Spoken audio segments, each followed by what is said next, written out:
This is VOA News. I'm David Byrd.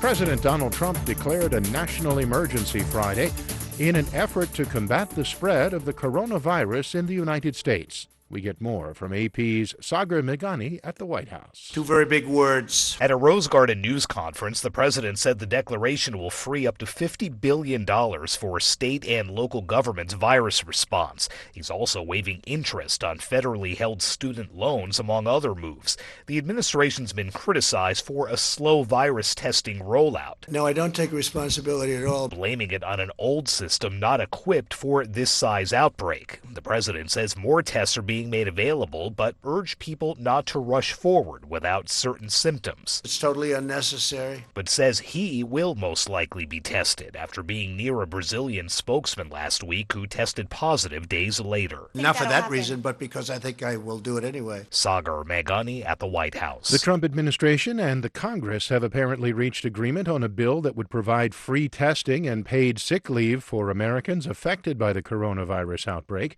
The bill would provide 2 weeks of paid sick and family leave for those affected by the virus.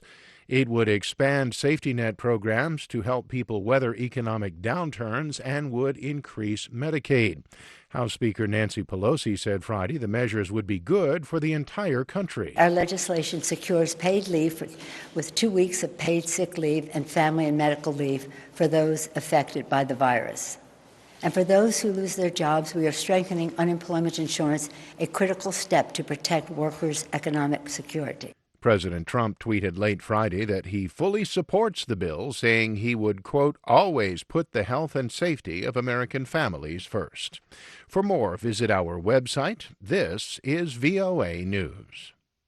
Iraq on Friday condemned U.S. retaliatory strikes that hit 5 weapons depots of the Iranian-backed group Kataib Hezbollah in Iraq. As Reuters' Matthew Larotonda reports, the commander who oversees U.S. operations in the Middle East warned Friday the threat from Iran and its proxies remains high. The airstrikes were targeting Kataib Hezbollah, which Washington says is responsible for many attacks on U.S.-led forces. Most recently, the massive rocket attack on Wednesday that killed 2 American soldiers and a British soldier at an Iraqi base, although no group has claimed responsibility. This was American General Kenneth McKenzie on Friday. We believe that the collateral damage is going to be very low. We expect there are going to be fatalities on the objective, but I don't have those numbers for you right now. We'll work to get those out here in the future, in the near future, as we continue. This was the 3rd time in recent months that the U.S. has targeted Kataib Hezbollah, most notably the airstrike at Baghdad airport that killed Iran's Major General Qasem Soleimani in January. He was the 2nd most powerful man in Iran at the time. That's Reuters' Matthew Larotonda reporting. On Wall Street, stocks jumped the most since 2008 when President Trump declared the state of emergency to fight the coronavirus outbreak. AP's Mike Gracia has details.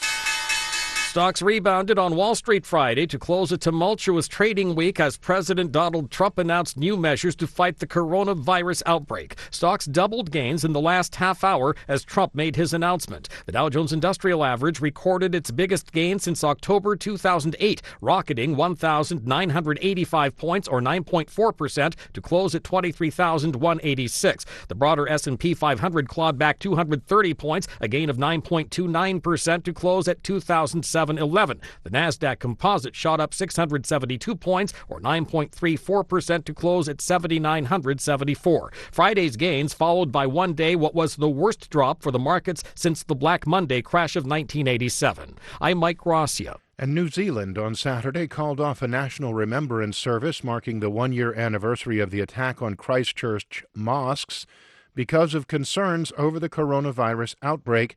The event, to be held in Christchurch Sunday, was expected to attract a large crowd, with many traveling from around New Zealand and from overseas.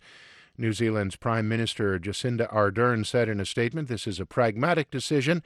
We're very saddened to cancel, but in remembering such a terrible tragedy, we shouldn't create the risk of further harm being done." 51 people were killed last year when a lone gunman opened fire on 2 mosques in Christchurch. The attack led to a nationwide ban on semi-automatic assault weapons in New Zealand.